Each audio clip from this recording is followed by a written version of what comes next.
Hello, I'm Matthew Weinstock, Senior Editor for Hospitals and Health Networks. Thanks for tuning in to our Executive Insights series. H&HN's November cover story profiles Dr. Benjamin Chu, the American Hospital Association's new chair-elect. Dr. Chu, who is Group President for Kaiser Foundation Hospitals and Health Plan, seems uniquely qualified to be assuming a leadership role with the AHA during this time of transformation in healthcare. He's a physician who began his clinical career in New York City's public health system. He's worked in academic medicine and is now an executive at the nation's largest integrated delivery system. Throughout his career, Dr. Chu has been a champion of improving care delivery through systems reform.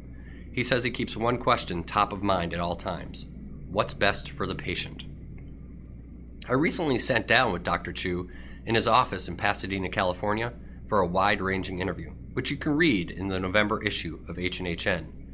In this web extra, Dr. Chu offers additional insights into some of the most pressing issues facing providers. He says it is critical for hospitals and physicians to work closely together in developing new models of care. Because the only way we're going to make large impacts on the health of a total population is to have coordination across those venues in very substantial ways.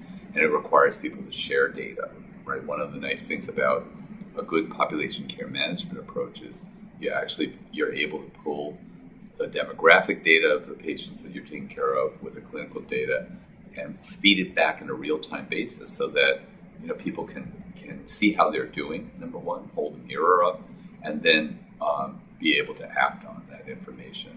And the only way you're going to be able to do that is to get the doctors to really be active participants in it. Now that doesn't mean that every doctor has to be employed by the hospital and that they're tightly linked, but there has to be a level of collaboration and trust and the ability to share that information in order to be actionable. And as reimbursement models change, he says it's equally important for hospitals to partner with payers in meaningful ways. It's important in order for hospitals to break out of that very narrow confine of what happens in the hospital.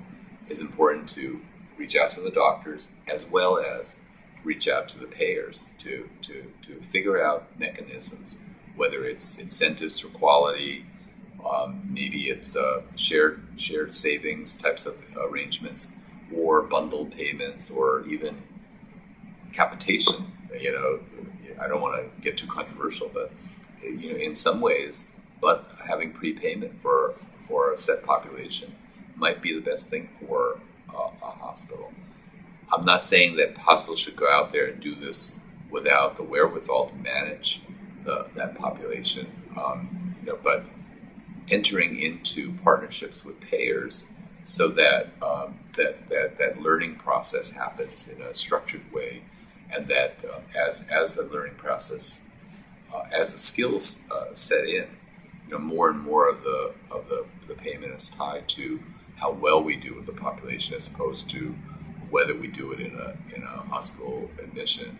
That's I think where we need to go on the payment side. Now navigating that change is going to be a very difficult process, and so hopefully we'll be able to, as the AHA, be able to offer some help, some substantive help with all of the resources that we have available, as well as examples of how people are beginning to navigate that. He says these types of collaborations will be critical as the field moves towards population health. So, I'm a very, very big proponent of, or believer in, Don Berwick's call for the triple aim, right? Improving the care, the individual care, right, in all of its dimension, and then improving the population's health, and doing it in a way that we can all, in the most cost-efficient manner possible. That, I think, is a great framework, and you see it in the AHA's Health for Life framework. It's if you look behind what the framework says, it's all about making sure that we do the best job for the individual, but in doing the best job for the individual, we also have to take on the larger responsibility for the entire population's health. Dr. Chu explains that Kaiser Permanente has taken steps along those lines. The health system has innovative disease management programs, and uses an advanced IT system to ensure that information is shared across various provider settings. Kaiser has also embraced what some might call the softer side of health and wellness.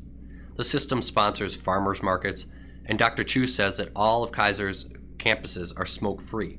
There are also walking paths around the hospital's grounds.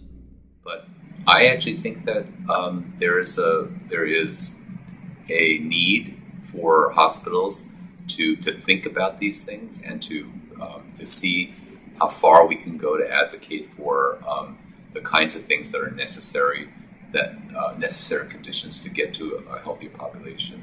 And there's probably a lot that we can do to have an impact on the environment. For more of my interview with Dr. Chu, be sure to see the November issue of H&HN. I'm Matthew Weinstock. Thanks for watching.